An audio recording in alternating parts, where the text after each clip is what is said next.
দিবে। কয় ব্যক্তি? সবাই বলেন কয় ব্যক্তি? তিন ব্যক্তি। তিন গুণওয়ালা ব্যক্তিকে আল্লাহ তাআলা সবার আগে জাহান্নামে দিবে। এমনিতে আল্লাহর নবীর সাহাবী আবু হুরায়রা রাদিয়াল্লাহু তাআলা আনহু বলেন, কাল কিয়ামতের ময়দানে যখন সকল মানুষকে একত্রিত করা হবে, সকল মানুষকে সমবেত করা হবে হিসাব নিকাশের জন্য, সর্বপ্রথম ওই হাফেজে কুরআন, সর্বপ্রথম ওই আলেমকে ডাকানো হবে। ডাকায়া বলবে, ও আলেম, ও হাফেজে কুরআন, আমি নবীর উপর যে রিসালাত দান করেছি, যে নবুয়ত দান করেছি, এর বাণী কি তোমার কাছে পৌঁছে নাই? ওই হাফেজ কুরআন কারি সাহেব ডাক দিয়া বলবে, হে আল্লাহ, অবশ্যই পৌঁছেছে। তখন ওই হাফেজ কুরআনকে বলবে, তুমি এর অনুযায়ী তুমি কতটুকু আমল করেছো, তুমি দিনের দাওয়াত কতটুকু দিয়েছো?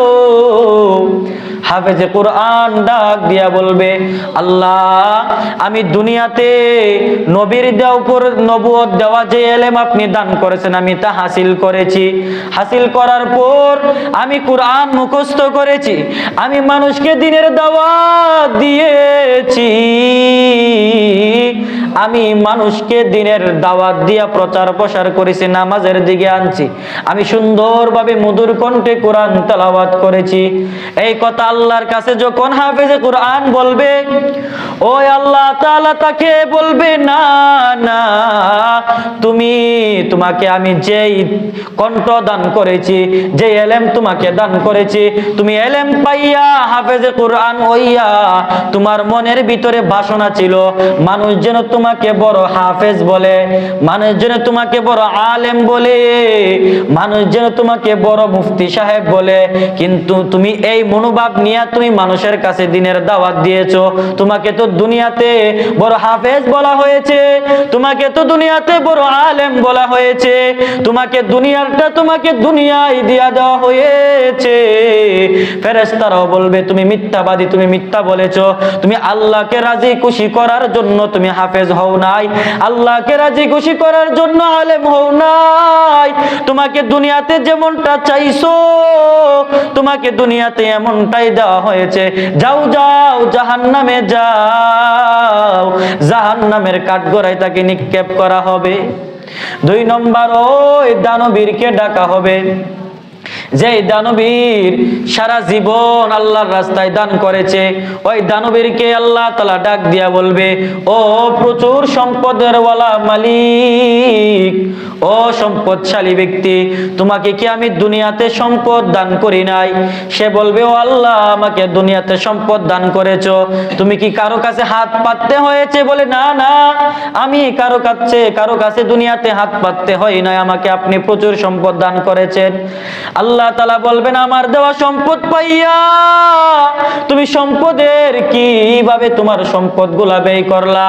সে বলবে, আল্লাহ, তোমার দেওয়া সম্পদ পাইয়া আমি আত্মীয়তার সম্পর্ক বজায় রেখেছি, আমি মসজিদ মাদ্রাসাতে দান করেছি, আমি মানুষকে ইফতারির ব্যবস্থা করেছি, আমি মসজিদ নির্মাণ করে দিয়েছি, আমি মাদ্রাসা নির্মাণ করে দিয়েছি।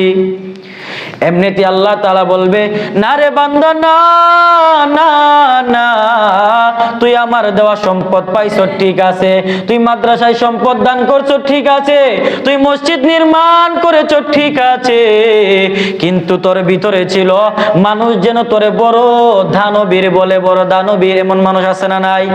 আওয়াজ দিয়ে বলেন, আছে না নাই? যারা সম্পদ মসজিদে 5 টাকা দান করে আর বলে যে আমি 5 টাকা দান করছি, বড় মাইক দিয়ে আপনি এলান করে দিয়েন, এরকম আছে না নাই? দান করার নিয়ম আছে, আমি বলবো। তো যখন এরকম ভাবে আল্লাহ তাআলা তাকে ধরবেন, ধরার পরে সে ছাড় পাইবে না। আল্লাহ তাআলা বললেন, বান্দা, তুমি মিথ্যা বলতেছো, তোমাকে যেন মানুষ দুনিয়াতে বড় দানবীর বলে, এই জন্য তুমি মানুষকে দান করেছো, আল্লাহর রাস্তায় দান করেছো। ফেরেশতারাও সুর মিলায় বলবে, তুমি মিথ্যাবাদী, তুমি মিথ্যা বলেছো। এরকম ভাবে আল্লাহ তাআলা বলবে, যাও যাও, তারে জাহান্নামে ফেলায়া দাও। এরপরে দিয়ে আল্লাহ তাআলা ওই শহীদকে ডাক দিবে যারা আল্লাহর রাস্তায় জিহাদ করে শহীদ হয়েছে। ওই জিহাদি ব্যক্তিকে ডাক দিবে আর বলবে, ওরে জিহাদি, ওরে শহীদ ব্যক্তি, তুমি যে আমার পথে জিহাদ করে শহীদ হয়েছো, তোমার ভিতরে কি ধারণা ছিল? সে বলবে, ওগো আল্লাহ, আমি দুনিয়াতে তাইকা যেখানে অন্যায় সেখানে প্রতিবাদ করেছি, যেখানে অন্যায় সেখানে প্রতিবাদ করেছি। আমি আপনার পথে জিহাদ করতে করতে করতে করতে আপনার পথে আমার জানটা কুরবান করে দিয়েছি।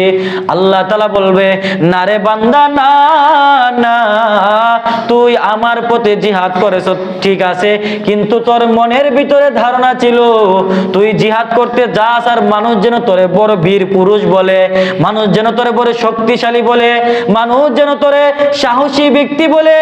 এই মনোভাব নিয়ে তুই আল্লাহর রাস্তায় আমার পথে জিহাদ করছ, কিন্তু আমাকে সন্তুষ্টি করার জন্য করস নাই। যা যা, তুইও জাহান্নামে চলে যা। এবার চিন্তা করে দেখেন, আলেম হয়েও জাহান্নামে যেতে হবে, দানবীর হয়েও জাহান্নামে যেতে হবে, শহীদ হয়েও জাহান্নামে যেতে হবে। ওরে ভাই, একটু ভুলের কারণে আমরা কিন্তু শত আমল করার পরেও জাহান্নামে যেতে হয়।